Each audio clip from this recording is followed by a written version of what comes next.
அழகானவர் இயேசு அழகானவர், அழகானவர் இயேசு அழகானவர், இனிமையானவர் இயேசு இனிமையானவர், நேசமானவர் என் சுவாசமானவர். ரோஜா தோட்டம் லீலி புஷ்பம், ரோஜா தோட்டம் லீலி புஷ்பம், நேசமடியே என்றும் பக்கம், என் நேசமடியே என்றும் பக்கம். அழகானவர் இயேசு அழகானவர், அழகானவர் இயேசு அழகானவர், இனிமையானவர் இயேசு இனிமையானவர், நேசமானவர் என் சுவாசமானவர். அலைமயிர் சுருள் சுருள் ஆனவர், வெண்மாயும் சேவாப்பும் ஆனவர். அலைமயிர் சுருள் சுருள் ஆனவர், வெண்மாயும் சேவாப்பும் ஆனவர். அழகானவர் இயேசு அழகானவர், அழகானவர் இயேசு அழகானவர், இனிமையானவர் இயேசு இனிமையானவர், இனிமையானவர் இயேசு இனிமையானவர். அழகானவர் இயேசு அழகானவர், இனிமையானவர் இயேசு இனிமையானவர், நேசமானவர் என் சுவாசமானவர். ஜெபம் செய்வோம். அன்பு நிறைந்த எங்கள் நல்ல தகப்பனே, இந்த பரிசுத்தமான இந்த நல்ல கால வேளைக்காக நாங்கள் நன்றி செலுத்துகிறோம். இந்த பரிசுத்த நாளின் இந்த ஆராதனையை நாங்கள் ஆசிரிக்க ஆண்டவர்களுக்கு நல்கின நல்ல கிருபைகளை எண்ணி நாங்கள் நன்றி செலுத்துகிறோம். கர்த்தர் இந்த ஆராதனையை ஆசிரியத்தார் ஆண்டுடைய உணவான ஆசீர்வாதமும் கிருபையும் உடைய வாழ்விலே பரிபூர்ணமாய் இந்த ஆராதனை மூலம் ஆசீர்வதிக்கப்பட கர்த்தர் கிருபை இருக்கிறார். இயேசு கிறிஸ்துவின் வல்லமையுள்ள நாமத்தில் வேண்டுகிறோம் எங்கள் ஜீவனுள்ள நல்ல பிதாவே, ஆமென். ஆண்டுடைய நாமத்துக்கு மேன்மையாகும் ஆலய ஆராதனைக்கு ஆரம்பமாகும். பாமாலை 267 நாம் பாடுவோம்.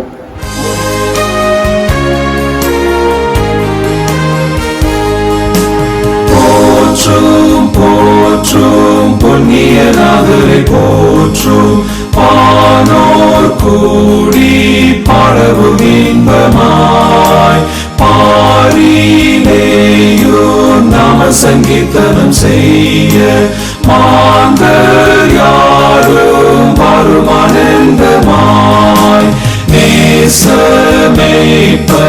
கரத்தில் ஏந்துமாறு, இயேசுநாதர் நம்மையும் தாங்குவார்.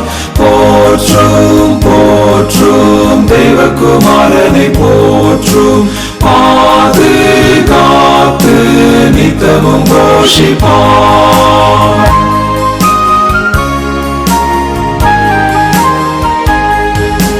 போற்றும் போற்றும் புண்ணியநாதரை போற்றும், பாவம் போக்க பாரினில் ஜென்மித்தார், பாடுபட்டு பிராணதியாகமும் செய்து, பாலலோக வாசலை தீர்ந்தார்.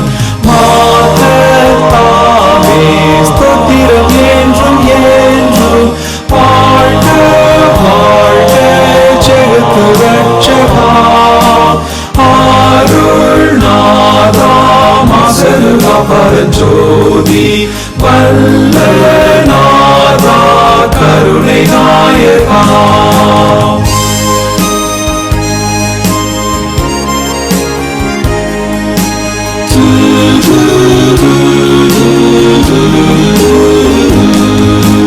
போற்றும் போற்றும் புண்ணியநாதரை போற்றும், வீணும் மண்ணும் இசைந்து பாடவும், போற்றும் போற்றும் மீட்பர் மகத்துவமாக ஆட்சி ஆட்சி செய்வார் நித்திய காலமும். ஏக ராஜா மாட்சிமையோடு வந்து இயேசு சுவாமி பூமியில் ஆளுமே. லோகம் எங்கும் நீதியின் செங்கோலை போற்றி ஜோதியாக பாலனம் பண்ணுமே. முறை முறையாக வாசிக்கும்படியாய் தெரிந்து கொள்ளப்பட்ட சங்கீதம் 4. என் நீதியின் தேவனே, நான் கூப்பிடுவேன், எனக்கு செவிகொடும். நெருக்கத்தில் இருந்த எனக்கு விசாலம் உண்டாக்கினீர். எனக்கு இறங்கிய விண்ணப்பத்தை கேட்டருளும்.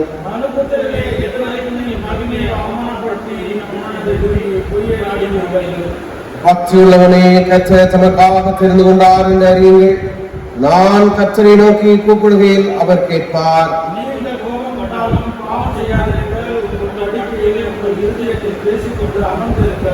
நீதியின் வழிகளை செலுத்தி கர்த்தர் மேல் நம்பிக்கையாயிருங்கள்.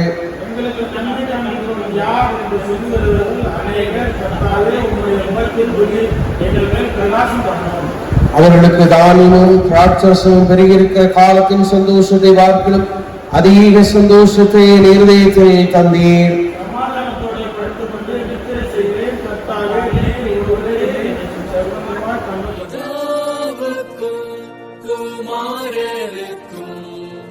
பரிசுத்த ஆவிக்கும் மகிமை உண்டாவதாக,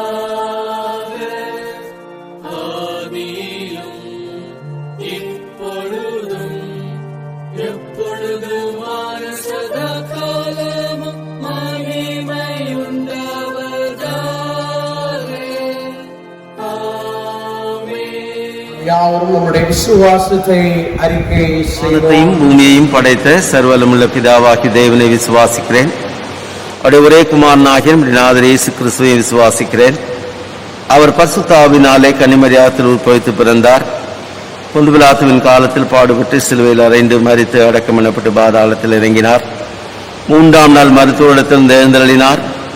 பரமண்டலத்துக்கு ஏறி சர்வலமுள்ள பிதாவாகி தேவனுடைய வலது பார்சத்தில் வீற்றிருக்கிறார். அவ்விடத்திலிருந்து உயிருள்ளோரையும் மரித்தோரையும் நியாயம் தீர்க்க வருவார். பரிசுத்த ஆவியையும் விசுவாசிக்கிறேன். பொதுவாயிருக்கிற பரிசு சபையும் பரிசுத்தவான்களுடைய ஐக்கியமும் பாவ மன்னிப்பும் சரீர உயிர்த்தெழுதலும் நித்திய ஜீவனும் உண்டென்று விசுவாசிக்கிறேன். ஆமென். முழங்கால் படியிட்டு கர்த்தர் கற்பித்த ஜெபத்தை சேர்ந்து நாம் சொல்லுவோம். மண்டலங்களில் இருக்கிற எங்கள் பிதாவே, உம்முடைய நாமம் பரிசுத்தப்படுவதாக, உம்முடைய ராஜ்யம் வருவதாக, உம்முடைய சித்தம் பரமண்டலத்திலே செய்யப்படுகிறது போல பூமியிலேயும் செய்யப்படுவதாக. அன்றன்றுள்ள எங்கள் அப்பத்தை எங்களுக்கு இன்று தாரும். எங்களுக்கு விரோதமாய் குற்றம் செய்கிறவர்களுக்கு நாங்கள் மன்னிக்கிறது போல எங்கள் குற்றங்களை எங்களுக்கு மன்னியும். எங்களை சோதனைக்குள் பிரவேசிக்க பண்ணாமல் தீமையினின்று எங்களை இரட்சித்துக் கொள்ளும். ராஜ்யமும் வல்லமையும் மகிமையும் என்றென்றைக்கும் உம்முடையவைகளே. ஆமென். ஜெபம் செய்வோம். அன்பு மறக்கும் நிறைந்த அன்பின் நல்ல தகப்பனே, இந்த மகிழ்ச்சியான இந்த பரிசுத்த நாளுக்காக நாங்கள் நன்றி செலுத்துகிறோம். மீண்டும் ஒரு விசை உம்முடைய சமூகத்திலே நாங்கள் குடும்பமாய் உம்மை தொழுது கொள்ள உம்மை சோஸ்தரிக்க கற்றுக் கொடுத்திருக்கிற நல்ல கிருபைகளுக்காக சோஸ்திரம். ஆண்டவருடைய உன்னதமான கிருபை மட்டும் எங்களை தாங்கி வழிநடத்தி வருகிற எல்லா விதமான கிருபைகளுக்காக நாங்கள் நன்றி செலுத்துகிறோம். நாங்கள் நிற்கிறதும் நிர்மலமாக ஆதரிக்கிறதும் ஆண்டவருடைய சித்த கிருபை. தகப்பனே, இந்த புதிய காலங்களிலே உடைய அன்பு பிள்ளைகளும் ஒருவரையும் நீர் பாதுகாக்கிறீர், பராமரிக்கிறீர். உடைய கிருபையின் கரம் கொண்டு நீர் தாங்குகிறீர். ஒவ்வொரு நாளும் உடைய பிள்ளைகளை நீர் போஷிக்கிறீர், பராமரிக்கிறீர். உங்களுக்கு நாங்கள் நன்றி செலுத்துகிறோம். நீர் எங்களுடைய வாழ்விலை செய்திருக்கிற இந்த மகத்தான நன்மைகளை எண்ணி, உடைய வாழ்விலை நீர் செய்திருக்கிற அதிசயமான காரியங்களை எண்ணி ஆண்டவரே நாங்கள் நமக்கு நன்றி செலுத்துகிறோம். கர்த்தர்களை ஆசீர்வதியும். ஆண்டவருடைய உன்னத கிருபையும் ஆண்டவருடைய உன்னதமானதை உடைய வாழ்விலே பரிபூர்ணமாய் பெருக கர்த்தர் நீர் கிருபை தருவீராக. இடத்தில் காணப்படுகிற எல்லா விதமான குறைவுகள், குற்றங்கள், தப்பிதங்கள், மீறல்கள் இருக்கும் என்றால் ஆண்டவர் நாளிலே எங்களை தயவாய் நீர் மன்னியும். உடைய பரிசுத்த சமூகத்திலே நாங்கள் வருகிற பொழுது எங்களுடைய குறைவுகளையும் குற்றங்களையும் ஆண்டவரே எங்களுடைய வாழ்வின் ஆசீர்வாதங்களுக்கு அவைகள் தடைகளாக இராதபடிக்கு நாளிலே எங்களை கல்வி சுதீரிக்கும் நோக்கி நாங்கள் வேண்டுகிறோம். எங்களை அர்ப்பணிக்கிறோம். கர்த்தருடைய உன்னத பலன்களை தாங்கி அருளட்டும். ஆண்டுடைய உன்னத பலன்களை பாதுகாத்து அருளட்டும். எங்களை அர்ப்பணிக்கிறோம் தகப்பனே. ஆண்டுடைய உன்னதமான ஆசீர்வாதங்களுடைய வாழ்நிலை பெருக அத்தனை திருவி தருவீராக. தொடர்ந்து எங்களை பலப்படுத்தும் திருச்சபையின் எல்லா குடும்பங்களுக்காக சூஸ்திரம் பலகீனத்தோடு இருக்கிற இந்த பிள்ளைகளுக்காக விசேஷமாய் செபிக்கிறோம். விசேஷமாக செபிக்கிறோம். அந்த சுகத்தை பலத்தை ஆரோக்கியத்தை கொடுப்பீராக. இதுபோல பலகீனத்தோடு இருக்கிற அநேகர் உடைய சபையிலே இருப்பார் என்றால் ஆண்டவருடைய பிள்ளைகளுக்கு வேண்டிய பரிபூர்ண சுகத்தை கத்தநீர் கொடுத்து ஆண்டவருடைய பிள்ளைகளை பலப்படுத்துகிறார். இன்னும் கேள்விகளோடு எதிர்பார்ப்புகளோடு இந்த நோய் நிமித்தமாக எல்லாத்தையும் நிமித்தமாக பாதிக்கப்பட்டிருக்கிற ஆண்டவரே குடும்பங்களை ஆண்டவரை சொல்லுகிறார்கள். இந்த பிள்ளைகளுடைய வாழ்வாதாரங்களை கத்தநீர் சந்தித்து வாழ்வாதாரங்களை செழிக்கும்படியாய் நீர் தர முடியாது சொல்லிக்கிறோம். ஈசாக்கு விளைவித்தான், கொஞ்ச காலத்திலே விளைவித்தான், அதை 100 மடங்கு நீர் ஆசீர்வித்தது போல இந்த நாட்களிலே இந்த பிள்ளைகளுடைய பிரயாசங்களை நீர் வாய்ப்பு செய்ய இது வல்லமையுள்ள தேவனாக இருக்கிறபடினால் சொல்லிக்கிறோம். தொடர்ந்து நீர் ஆசீர்வதிங்க. பணி செய்கிற இந்த பிள்ளைகளை கத்தநீர் ஆசீர்வதியும். இந்த பிள்ளைகளுக்கு வேண்டிய எல்லா விதமான ஊதியத்தையும் இந்த பிள்ளைகளுக்கு வேண்டிய எல்லா விதமான உயர்வுகளையும் மேன்மைகளையும் கத்திர அதினதின் காலங்களிலே நீர் நிறைவாய் தந்து உதவி செய்கிறாங்க. வேலை இல்லாமல் இருக்கிற இந்த பிள்ளைகள் இருப்பார்கள் என்றால் அவர்களுக்காக நாங்கள் செபிக்கிறோம். ஆண்டவருடைய பிள்ளைகளுக்கு நல்ல வேலை வாய்ப்பை தாரும். எல்லாருக்கும் நிமித்தமாக வேலைகளை இழந்து நிற்கிற பிள்ளைகள் உண்டு. இந்த பிள்ளைகளுக்கு ஆண்டவர் நல்ல வேலை வாய்ப்புகளை ஏற்படுத்தி அவருடைய குடும்பங்கள் தலைக்க செழிக்க ஆண்டவரை கருவிதாரும். ஆண்டவரை திருமண வாழ்வுக்காக காத்திருக்கிற இந்த பிள்ளைகளுக்காக விசேஷமாக நாங்கள் செபிக்கிறோம். காலங்கள் கடந்து செல்கிறபடினால் கலங்கி நிற்கிறோம். அன்பு பிள்ளைகளுடைய வாழ்விலே கர்த்தர் அதிசயமான காரியங்களையும் அற்புதமான காரியங்களையும் நீர் செய்து ஆண்டவரே காத்திருக்கிறது கடுமையான காலங்கள். ஆனாலும் கர்த்தருக்கு காத்திருக்கிறவர்களோ கழுகுகளை போல சட்டைகளை விரித்து எழுப்புவார்கள் என்று சொல்லுகிற காத்திருந்த காலங்கள் அவர்களுக்கு நன்மையாய் அமைந்திருக்கும்படியாக கர்த்தர் கருவிதார். நிச்சயமாக முடிவுண்டு உங்கள் நம்பிக்கை வீண் போகாது என்று சொன்ன ஆண்டவருடைய வார்த்தையுடைய வாழ்விலே ஆமென்று கடிதமாக கர்த்தர் கருவிகிறார். குழந்தை பாக்கியத்திற்காக காத்திருக்கிற அன்பு பிள்ளைகளுக்காக நாங்கள் தொடர்ந்து நாங்கள் வேண்டுகிறோம். ஆண்டவருடைய நிறைவான கருவை மட்டும் தாங்குவதற்காக சூஸ்திரம். இன்னும் உடைய பிள்ளைகளுடைய கற்பத்தை தொடுகிறாக. உடைய பிள்ளைகளுடைய வாழ்வை கத்தினீர் ஆசீர்வதிக்கும்படியாக நாங்கள் வேண்டுகிறோம். திருச்சபையிலிருந்து திருமணமாகி சென்ற அன்பு பிள்ளைகளையும் நாங்கள் ஒப்புக் கொடுத்து செபிக்கிறோம். கத்தனுடைய அன்பு பிள்ளைகளுக்கும் ஏற்ற காலத்துல தகப்பனே நல்ல ஒரு குழந்தை பாக்கியத்தை கற்றுக் கொடுத்துடைய பிள்ளைகளுடைய சந்ததிகளை இந்த மக்கள் காண ஆண்டுடைய கருது வாழ்த்துகிறோம், ஆஸ்வதிக்கிறோம். பல சாட்சிகளை இந்த பிள்ளைகளிடத்தில் நாங்கள் கேட்கிறதுக்காய் கருவிக்கார் பிரசவத்திற்காய் காத்திருக்கிற அன்பு பிள்ளைகளுக்காக செபிக்கிறோம். குறித்த காலத்திலே ஏற்ற நேரத்திலே தாயும் செய்வாய் சுக பிரசவத்தோடு இந்த பிள்ளைகள் ஆண்டவர் கொடுத்திருக்கிற பிள்ளையை கண்கள் காண ஆண்டவரை கருவை கொடுப்பதாக கொடுக்கிறோம். அதிசயங்களை நீ காணப்படும். என்னென்ன தேவைகளோடு பிள்ளைகள் இருக்கிறார்களோ ஆண்டவருடைய பிள்ளைகளுடைய தேவைகளை நீ சந்தித்து நீர் ஆசீர்வதிக்கிறார்கள். அன்பு கான்ஃபரன்ஸ்க்காக செபிக்கிறோம். என்னுடைய அன்பு பேராயக்காக எல்லா தேவ ஊழியர்களுக்காக குருமார்களுக்காக நாங்கள் வேண்டுகிறோம். கர்த்தருடைய பிள்ளைகளை நீர் ஆசீர்வதித்து கனப்படுத்தும். உனது பலன் பெருகேற்கிறதுக்காக தேசத்தை ஒப்புக் கொடுக்கிறோம். தேசத்திலே விளையாட்டத்தோடு காணப்படுகிற பெட்ரோல் டீசல் விலைகளில் தாக்கங்கள் குறையத்தக்கதாக தகப்பனை அரசாங்குவதற்கு ஏற்ற வழிமுறைகளை கையாளத்தக்கதாக ஆண்டவர்களுக்கு வேண்டிய ஞானத்தை வேகத்தை தந்து மக்கள் சந்தோஷமாய் வாழ்ந்து சீர்திருத்தி நிற்கிறதுதான் தகப்பனை தடுப்பூசிகளும் எல்லா மக்களுக்கும் கடைகோடி மக்களுக்கும் ஆண்டவரை சென்று சேர்த்துக்கதாக போதுமான அளவு தகப்பனே அதை தயாரிக்கப்படுவதற்கு வேண்டிய கிருபைகளை ஆண்டவரை தாருடைய பாரத பிரதமருக்காக எல்லா மாநில முதலமைச்சர்களுக்காக ஆண்டவரை ஆளுமை செய்கிற எல்லா அரசாங்க அதிகாரிகளுக்காக வேண்டுமா கற்றுடைய பிள்ளைகளை நீர் ஆசிர்வதியும் பயத்தோடு தன்னுடைய பணிகளை செய்து நிறைவேற்றி கற்றுக்கிறோம். பல சாட்சிகளை கேட்க கற்றுத்தார். இயேசு கிறிஸ்துவின் வலுவில் நாம் வேண்டுகிறோம். எங்கள் ஜீவனுள்ள நல்ல பிதாவே ஆமென். திருமறை பகுதி நாம் வாசிக்க வாசிக்கும்படியாக கொடுக்கப்பட்ட திருமறை பகுதி லூக்கா எழுதின சுவிசேஷம் 2ஆம் அதிகாரம் வசனம் 21-32 முடிய. பிள்ளைகளுக்கு விருத்த சேதனம் பண்ண வேண்டிய 8ஆம் நாளிலே அதை கற்பத்திலே உற்பவிக்கிறதற்கு முன்னே தேவதூதனால் சொல்லப்பட்டபடியே அதற்கு இயேசு என்று பெயரிட்டார்கள்.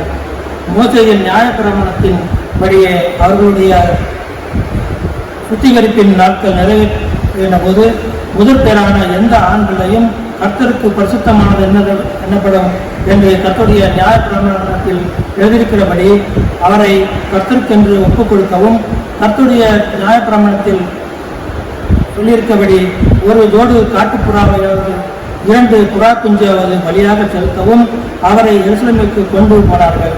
அப்பொழுது சிமியோன் என்னும் பேர் கொண்ட ஒரு மனுஷன் எருசலேமில் இருந்தான். அவன் நீதியும் தேவபக்தியும் உள்ளவனாகவும் இஸ்ரவேலின் ஆறுதல் வர காத்திருக்கிறவனாகவும் இருந்தான். அவன் மேல பரிசுத்த ஆவி இருந்தார். கர்த்தருடைய கிறிஸ்துவை நீ காணும் முன்னே மரணமடைய மாட்டாய் என்று பரிசுத்த ஆவினாலே அவனுக்கு அறிவிக்கப்பட்டிருந்தது. அவன் ஆவியின் ஏவுதலின் தேவாலயத்தில் வந்திருந்தான். இயேசு என்னும் பிள்ளைக்காக நியாய பிரமாணத்து முறையின்படி செய்வதற்கு தாய் தகப்பன்மார் அவரை உள்ளே கொண்டு வருகையில் அவன் அவரை தன் கையில் ஏந்தி கொண்டு தேவனை ஸ்தோத்திரித்து, ஆண்டவரே, உமது வார்த்தையின்படி உமது அடியனை இப்பொழுது சமாதானத்தோடு போக விடுகிறேன். புறஜாதிகளுக்கு பிரகாசிக்கிற வழியாகவும் உம்முடைய ஜனமாகிய இஸ்ரவேலுக்கு மகிமையாகவும் தேவரீர் சகல ஜனங்களுக்கு முன்பாக ஆயத்தம் பண்ணின உம்முடைய ரட்சணத்தை என் கண்கள் கண்டது என்றார் என்பதை வாசிப்படியாய் கொடுக்கப்பட்ட திருமறை பற்றி வாசித்தார். நாமத்துக்கு மகிமையாகவும் நம்மையும் நம்முடைய உள்ளத்தை செய்திக்கு ஆயத்தப்படுத்தும் மூலமாக பாமாலை 318 நாம் பாடுவோம்.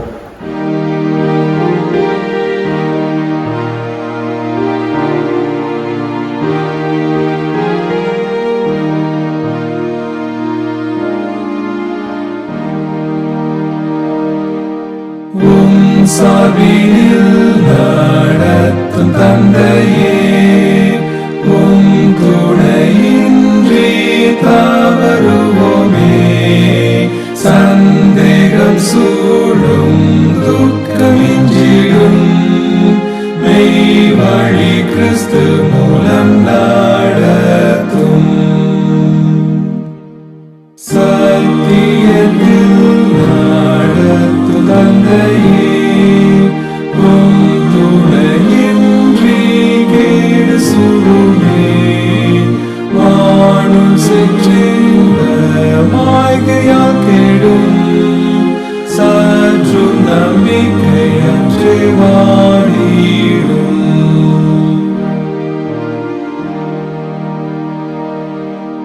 சன்மார்க்கத்தில் நடத்தும் தந்தையே, துணையின்றி வழி காணோமே, கார்மேகம் மூடி இருள் சூழுவோம், உம்மாலே சேதமின்றி செல்லுவோம். விண் ஓய்வுக்கு நடத்தும் தந்தையே, காடு மேடான பாதை என்றுமே, சித்தம் போலே துன்பம் இன்பமும் தந்தடியாரை வானோராக்கிடும்.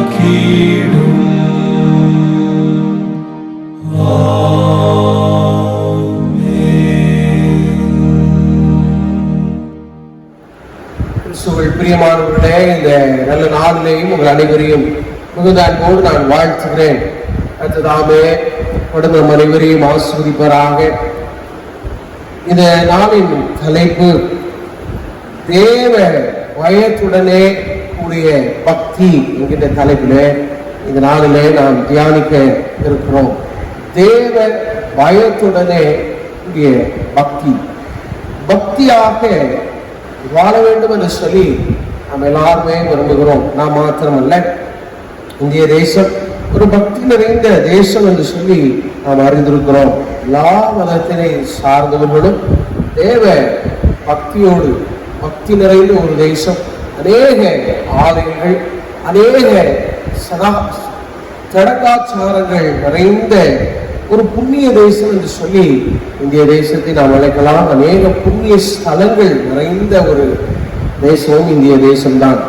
ஆக பக்தி என்பது எல்லாருடைய வாழ்விலேயும் காணப்படுகிற ஒன்று.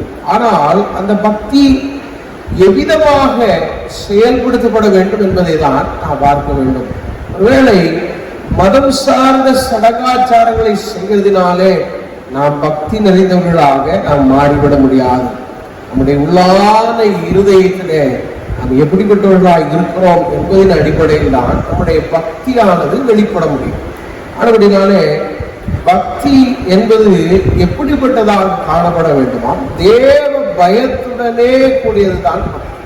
வெறும் பக்தியை வைத்து நானும் ஒரு பக்தன் என்று சொல்லிக் கொள்வதிலே விசேஷமல்ல, அது தேவ பயத்துடன் இருக்கிறதா என்பதை பார்க்க வேண்டும். இன்றைக்கு நாம் முறைமுறையாக வாசிக்க கேட்ட சங்கீதம் 4ஆம் சங்கீதத்திலே 3ஆம் வசனம் சொல்கிறது, பக்தி உள்ளவனை கர்த்தர் தமக்காக அவர் தெரிந்து கொண்டார் என்று அறியுங்கள்.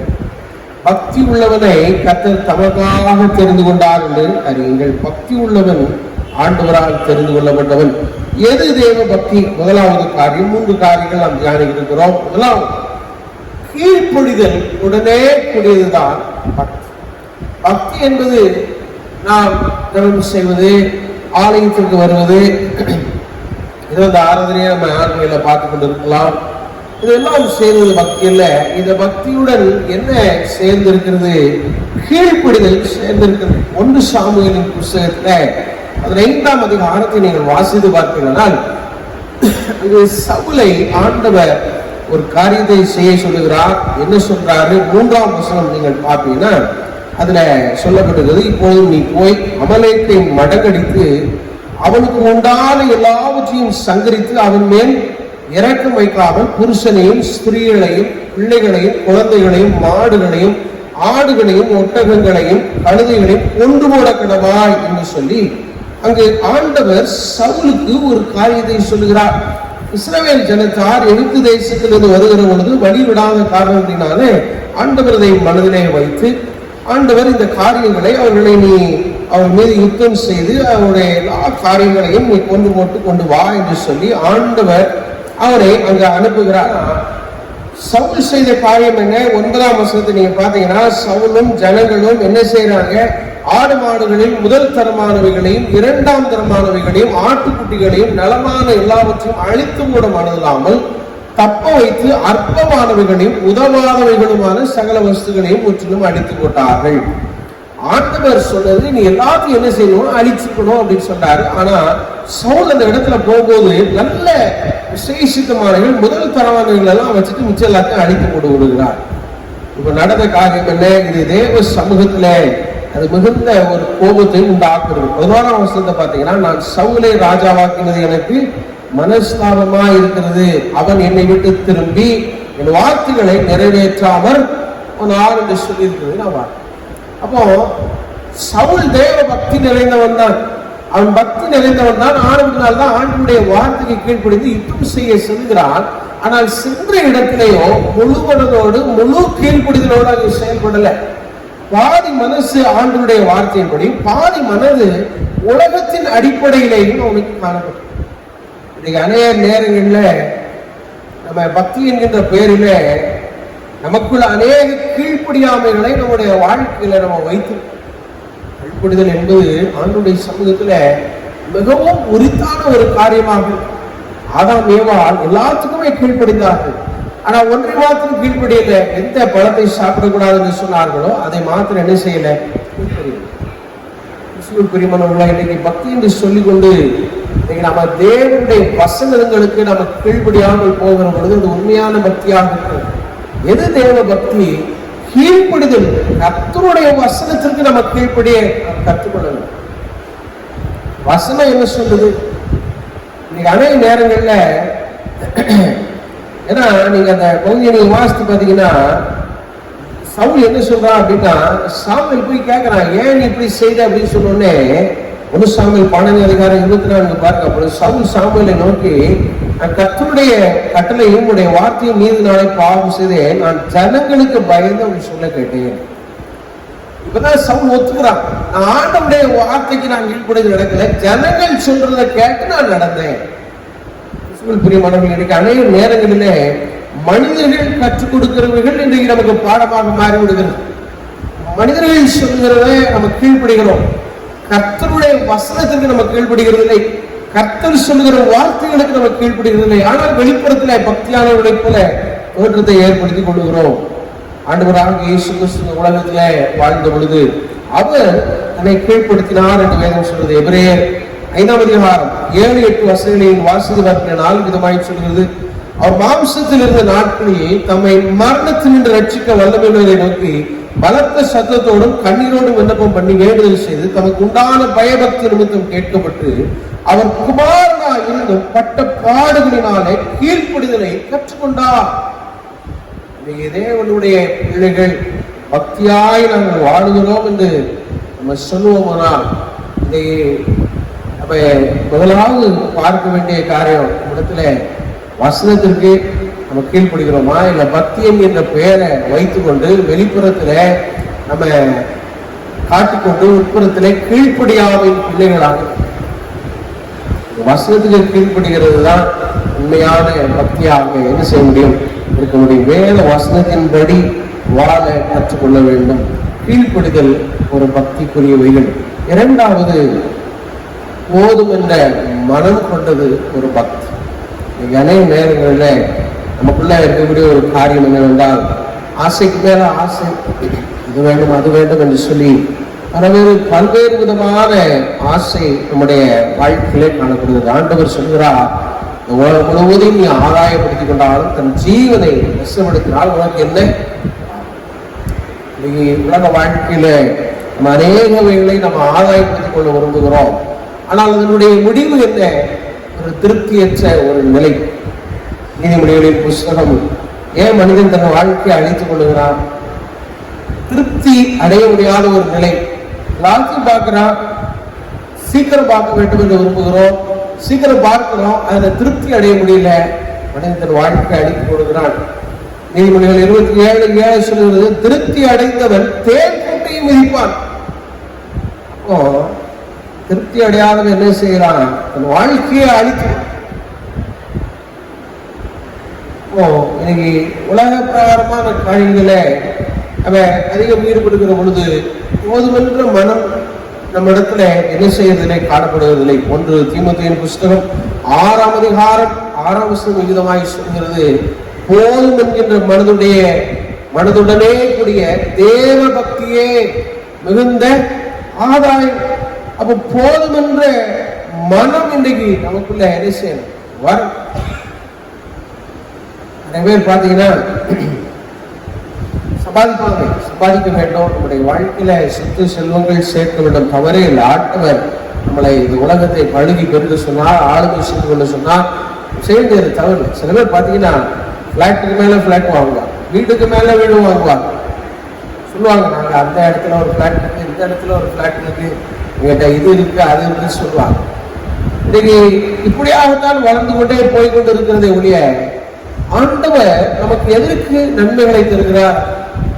நமக்கு ஆண்டவர் ஆசீர்வாதங்களின் மேல் ஆசீர்வாதங்களை தருகிற பொழுது நமக்கு வேண்டியவர்கள் நம்ம வாங்க வேண்டியதுதான். கர்த்தருடைய ராஜ்யத்தின் விருத்திக்காகத்தான் ஆண்டவர் நம்மளை ஆசீர்வதிக்கிறார். ஆண்டவருடைய ஊழியங்களை நம்ம ஆதரிக்க கற்றுக்கணும். நமக்கு வருமானங்கள் அதிகரிக்கிற பொழுது, இதுவரைக்கும் 500 ரூபாய் கொடுத்து ஒரு ஊழியத்தை தாங்கணும்னா, வருமானம் அதிகரிக்கிற பொழுது நம்ம இன்னும் ஊழியங்களை தாங்கணும். இன்னும் ஊழியங்கள் வளருகிறதுக்கு, ஊழியங்கள் நடைபெறுகிற இடங்களை கண்டறிந்து அந்த இடத்துல நடைபெறுகிறதுக்கு நம்ம ஆதரிக்கிறதுக்காக தானே ஒழிய சொத்துக்கு மேல சொத்து. கடைசியில ஆண்டவரே சொல்றாரு இல்லையா, சொத்தெல்லாம் பார்த்துட்டு நைட்டு ஒருத்த பார்த்துட்டு சொன்னா எனக்கு இவ்வளவு சொத்து இருக்கு அப்படின்னு சொல்லிட்டு அவன் தூங்கினா, காலையில் அவன் மறைத்து போனான். பிரியமானவர்களே, இன்னைக்கு அநேக நேரங்கள்ல போதும் என்கின்ற மனது இல்லாமல் இருக்கிறபடினால்தான் நம்ம பல காரியங்களை குவித்துக் கொண்டே இருக்கு. அது நிறைவே, அது தேவ பக்தி அல்ல. போதும், ஆண்டவர் நமக்கு நல்லா வச்சிருக்கிறார், இவ்வளவு போதும், இதுக்கு மேல வர்றது நம்ம இப்படி ஊழியர்களுக்கு நம்ம கொடுப்போம், ஊழியர்களை தாங்கும், ஊழியர்களை தாங்கும் என்கின்ற மனநிலை நமக்குள் வரும். அதுதான் தேவ பக்தி. அந்த எண்ணங்கள் நமக்குள்ள வரலன்னா நம்ம தேவ பக்தி இன்னைக்கு கொஸ்டின் பண்ணப்படுது. நம்ம எப்படி இருக்கிறோம் யோசிச்சு, தேவைக்குதான் ஆண்டவர் எல்லாரும் மேல வர்றது எல்லாமே ஆண்டுடைய நாம மகிமைக்காக நம்ம கொடுக்க பழகி கொள்ள கற்றுக்கொள்ள.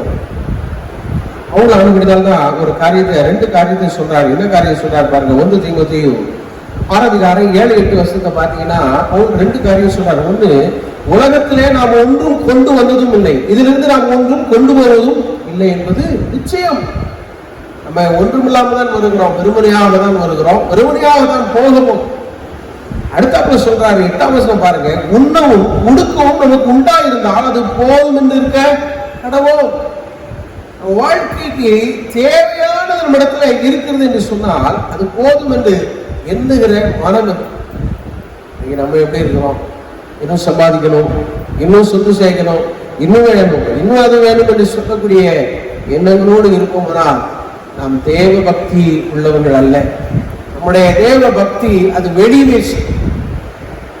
முதலாவது பார்த்தோம் கீழ்ப்படிதல் தேவ பக்தி.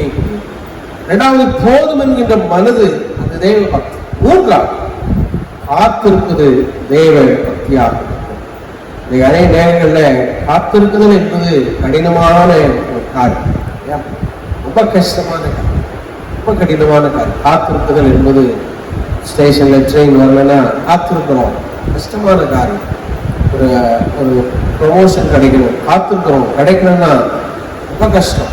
சம்பளம் உயர்வு, இன்க்ரிமெண்ட் கிடைக்கணும், காத்திருக்கிறோம், கிடைக்கலன்னா கஷ்டம். சில ஆசீர்வாதங்கள் காத்திருக்கிறோம், குழந்தை பாக்கியத்துக்காக காத்திருக்கிறோம், திருமண வாழ்வுக்காக காத்திருக்கிற பிள்ளைகள் உண்டு. ஆனால் அமையில நீங்க போகுது அது கடினமான ஒரு காரியம். இப்போ நம்ம நினைக்கிற ஒரு காரியம் என்ன, ஏன் எனக்கு இந்த நன்மை நடைபெறவில்லை, ஏன் எனக்கு இந்த ஆசீர்வாதங்கள் இல்லை என்று சொல்லி நம்ம மிகுதியாகி சோர்ந்துவோம். ஆனால் வேதம் என்று சொல்லுகிறது காத்திருக்குதல் தேவ பக்தி. பக்தியா இருக்கிறவனாலதான் காத்திருக்க முடியும். அப்போ நீங்க இன்னைக்கு காத்திருக்கிறீர்களால் அது பக்திக்குரியவர்கள் என்று வேதம் கற்றுக் கொடுக்கும். இன்னைக்கு நம்ம வேத பகுதியாய் நம்ம வாசிக்க கேட்ட லூக்கா 2ஆம் அதிகாரத்தை வாசித்து பார்த்தால் அங்கு சிமியோன் என்று சொல்லப்படுகிற ஒரு மனுஷனை குறித்து சொல்லப்படுகிறது. 25ஆம் வசனம் சொல்லுகிறது, அப்போது சிமியோன் என பேர் உள்ள ஒரு மனுஷன் எருசலேமில் இருந்தான். அவன் நீதியும் தேவ பக்தியும் உள்ளவனாய் இஸ்ரவேலின் ஆறுதல் வர காத்திருக்கிறவனாயும் இருந்தான். அவன் மேல் பரிசுத்த ஆவி இருந்தார். கர்த்தருடைய கிறிஸ்துவை நீ காணும் முன்னே மரணமடைய மாட்டாய் என்ற பரிசுத்த ஆவியினாலே அவனுக்கு அறிவிக்கப்பட்டும் இருந்தது. பாருங்க, மேசியாவை காணுகிறதுக்கு உலகமே அவரோடு, யூத ஜனங்கள் எல்லாரும் காத்திருந்தாங்க. எப்போ வர போறார் யாருக்குமே தெரியாது. ஆனா சிமியோனுக்கு ஆண்டவர் சொல்லியிருந்தாரு, கிறிஸ்துவை காணும் முன்னே நீ மரணமடைய மாட்டாய். அப்போ எவ்வளவு காலங்கள் பாருங்க, யார் மேசியா எப்படி வரப்போறாரு, எந்த நிலையில வரப்போறாரு, எங்க பிறப்பார் அப்படிலாம் குழப்பம் கொண்டிருந்த நேரத்துல இந்த சிமியோன் கிறிஸ்துவை காணுகிறதற்காக காத்திருந்தார். காத்திருக்குதல் கடினமானது, ஆனால் அதன் முடிவோ நமக்கு நித்திய மகிழ்ச்சியாகும். நாமும் நம்முடைய வாழ்க்கையில ஆண்டவருடைய நாமத்தின் நிமித்தம் அநேக காரியங்களுக்காக காத்திருக்கிறோம். சிமியோன் காத்திருந்தார். வேதம் சொல்லுகிறது, அவன் தன் பிள்ளையை, அந்த வேறு பகுதியை நீங்க வாசித்து பாருங்க, பிள்ளையை கரங்களிலே எடுத்து இதோ என் கண்கள் கண்டது என்று சொல்லி சிமியோன் கத்திற்களாக அவன் மகிழ்ந்து களி கூறினான். இந்த சிமியோனின் பாடல் தென்னிந்திய திருச்சபையின் ஆராதனை முறைமைகளில பாடலாக எல்லா மாலை ஆராதனைகளிலுமே பாடல். பிரியமானவர்களே, சிமியோனுடைய இருதயம் களி கூறும்படியாய் காத்திருந்தார். அந்த கிறிஸ்துவை கண்டு கொண்டார். எல்லாரும் காத்திருந்தார். எல்லாரும் கண்ணுக்கு ஆண்டவர் வெளிப்படலை. எல்லாரும் இவர் கிறிஸ்துவானவர் என்று ஏற்றுக்கொள்ளவும் இல்லை. ஆனால் சிமியோன் குழந்தையா இருக்கிற பொழுதே கிறிஸ்துவானுடைய கரங்களில் ஏந்தி ஆண்டவரை அவர் மகிமைப்படுத்தினார். கர்த்தருடைய காத்திருக்குதலையும் கர்த்தர் ஆசீர்வதிப்பார். திருமண வாழ்க்கையாக காத்திருக்கலாம், உங்களுக்கு ஏற்ற ஒரு துணைக்காக நீங்கள் காத்திருக்கலாம், உங்களுக்கு வேண்டிய ஒரு குழந்தையை பாக்கியத்திற்காக நீங்கள் காத்திருக்கலாம், ஏதோ ஒரு நன்மைக்காக, நல்ல ஒரு வீடு வாங்கணும், நல்ல ஒரு ஆசீர்வதிக்கப்படணும், பிள்ளைகளுடைய வாழ்க்கை நன்மையா இருக்கணும், ஏதோ ஒரு காரியத்திற்காக நீங்கள் காத்திருக்கிறீர்கள். இதை காத்திருக்குதல் அது மனித பலத்தினாலே அல்ல, அது ஒரு தேவ பக்தி. ஆண்டவரே நான் காத்திருக்கிறேன். வேதம் சொல்லுகிறது, கர்த்தருக்கு காத்திருக்கிறவர்களோ கழுகுகளை போல சட்டைகளை விரித்து எழுதுவார். கர்த்தருக்கு காத்திருக்கிறவர்கள் தேவனுடைய நேரத்திற்கு, தேவனுடைய காலத்திற்கு சிமியோன் காத்திருக்கிறார். ஆண்டவருடைய வாக்குத்தத்தங்கள் அவருடைய வாழ்வில நிறைவேறும்படியாய் செய்தார். அநேகருடைய கண்களுக்கு அது மறைக்கப்பட்டிருந்தது. கிறிஸ்துவானவர் என்பது எல்லாருடைய கண்களுக்கும் புலப்படவில்லை. ஆனால் சிமியோனுடைய கண்கள் கண்டது. காரணம், அவர் கர்த்தருக்கென்று காத்திருக்கிறார். நீங்களும் ஆண்டவருக்கென்று கர்த்தருடைய நாளுக்கென்று காத்திருக்கிறீர்கள். கர்த்தர் உங்களையும் நகைக்க செய்வார், உங்களையும் மகிழ்ந்து கை கூறும்படியாய் செய்வார். உங்களுடைய கண்கள் கண்டு ஆண்டவரை மகிமைப்படுத்தும்படியாய் செய்வார். சிமியோன் மகிழ்ந்து களி கூறினது போல, என் கண்களின் ஆண்டவரை கண்டது என்று சிமியோன் கூறினது போல, கர்த்தரும் உங்களுடைய கரங்களில் உங்களுடைய பிள்ளைகளை நீங்கள் ஏந்தும்படியான காலங்களை கொண்டு வரும். நீங்களும் உங்களுடைய கணவரையும் உங்களுடைய மனைவியும் கரம் பிடிக்கக்கூடிய காலங்களை காணும்படியாக உங்களுடைய பிள்ளைகள் திருமண கோலத்தில் நிற்கிற அந்த ஆசீர்வாதமான காலங்களை காணும்படியான கிருபைகளை கர்த்தர் கொடுப்பார். சொந்த வீடுகளுக்கு செல்ல வேண்டும் என்று இருக்கிற உங்களுக்கு ஆண்டவர் நல்ல வீடு வாசல்களை கர்த்தர் ஏற்படுத்திக் கொடுப்பார். கர்த்தர் இதை செய்வார். ஹல்லேலூயா. ஆண்டவர் இதை செய்ய வரணும். காத்திருக்கிற பொழுது அது பக்தி. அந்த பக்தி வேதம் சொல்லுவது சங்கீதம் 4:3, பக்தி உள்ளவனை கர்த்தர் சமக்காக சேர்ப்பார். பக்தி உள்ளவர்கள் என்று சொல்லுகிற பொழுது நம்முடைய வாழ்க்கையில இந்த 3 காரியங்கள் காணப்பட வேண்டும். கீழ்ப்படிதல், 2வது போதும் என்கின்ற மனது, 3வது காத்திருப்பு காணப்படும் பொழுது ஆண்டவர் நம்முடைய பக்தி உள்ள வாழ்க்கையை கர்த்தர் ஆசீர்வதிப்பார், நம்மளை மேன்மைப்படுத்துவார், கனப்படுத்துவார். கர்த்தர் இந்த கிருபைகளை நமக்கு தந்து நம்மளை ஆசீர்வதிப்பாராக. ஆமென்.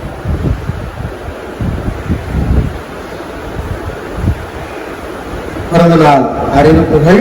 19ஆம் தேதி செல்வி மெர்லின் செல்வி இவர்களுக்காக இருதரத்திலே தலைதாழ்த்தி நாம் செபிப்போம்.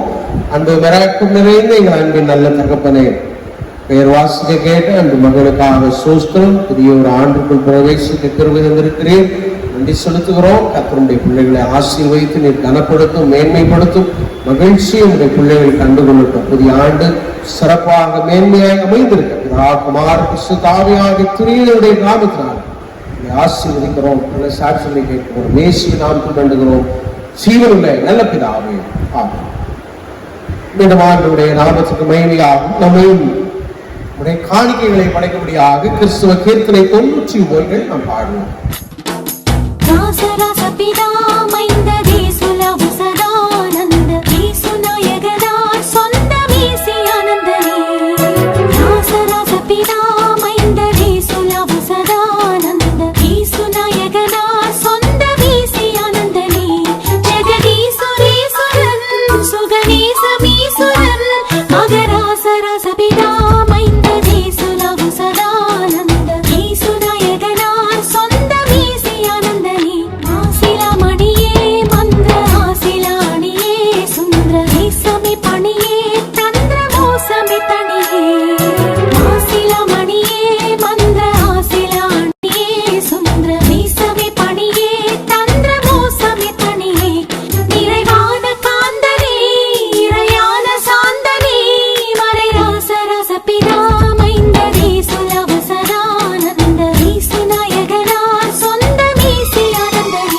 மூலமாக தலைதாழ்த்தி நாம் ஜெபிப்போம். நேசிக்கிறேன் எங்கள் அன்பின் நல்ல தகப்பனே, படைக்கப்பட்ட அன்பின் நல்ல காணிக்கைக்காக சோஸ்திரம். படைத்த அன்பு கரங்களை நீர் ஆசீர்வதியும். ஆன்லைன் வாயிலாக தன்னுடைய இல்லறங்களிலே சேமித்து வைக்கிற அன்பு பிள்ளைகளின் காணிக்கைகளை கர்த்தர் ஏற்று அங்கீகரித்து உடைய பிள்ளைகளுடைய வாழ்வுகள் ஆசீர்வதிக்கப்பட கர்த்தர் கிருபை தருவீராக வாழ்த்துகிறோம். நல்ல சாட்சிகளை கேட்கவும் கேட்ட நல்ல வார்த்தைகளுக்காய் சோஸ்திரம்.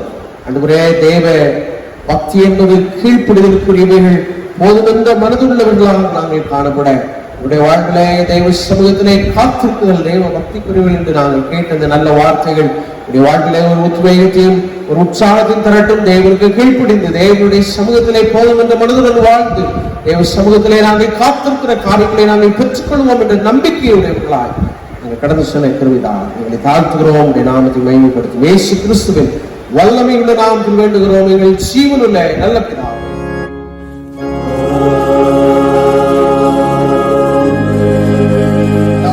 மேலான தேவ சமாதானம் உங்களோடு இருந்து நீங்கள் தேவனையும் அவருடைய குமாரனாகிய நம்முடைய நாதர் இயேசு கிறிஸ்துவை பற்றிய அறிவிலும் அன்பிலும் இழைத்திருக்கும்படி உங்கள் இருதயத்தையும் சிந்தையும் காக்கணுவது பிதா குமாரன் பரிசுத்த ஆவியாகிய தீர்வுடைய ஆசீர்வாதம் உங்கள் அனைவரோடும் இன்னும் என்றும் சதா காலங்களிலும் நிலைத்திருக்க கடவுது.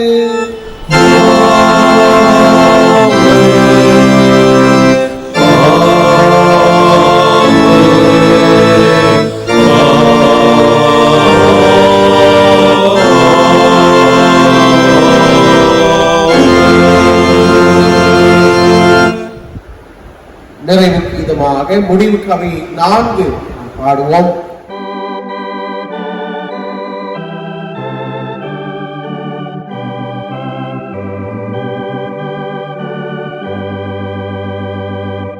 தெய்வ ஆசீர்வாதத்தோடே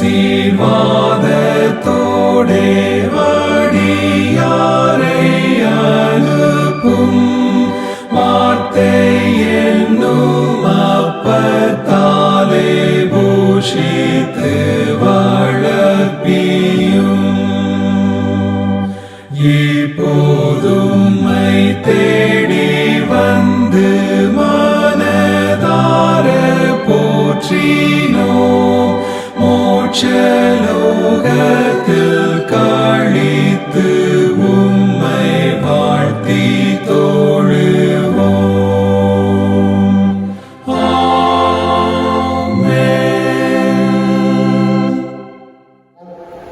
என் ஆத்துமாவே கர்த்தரை ஸ்தோத்திரி, முழு உள்ளமே பரிசுத்த நாமத்தை ஸ்தோத்திரி. என் ஆத்துமாவே கர்த்தரை ஸ்தோத்திரி, சகல மகாத்மியவாதம். தாலாட்டுவார் சீராட்டுவார், ஆணைக்கும் கரங்கள அரவணைப்பார்.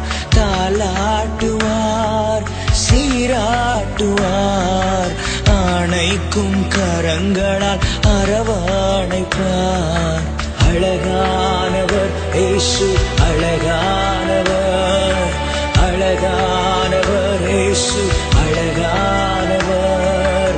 இனிமையானவர் இயேசு, இனிமையானவர், இனிமையானவர் இயேசு, இனிமையானவர். ரோஜா தோட்டம் லிலி புஷ்பம், ரோஜா தோட்டம் லிலி புஷ்பம், நேசமடியே என்றும் பக்கம், என் நேசமடியே என்றும் பக்கம். அழகானவர் இயேசு, அழகானவர், அழகானவர் இயேசு, அழகானவர். இனிமையானவர் இயேசு, இனிமையானவர். நேசமானவர், என் சுவாசமா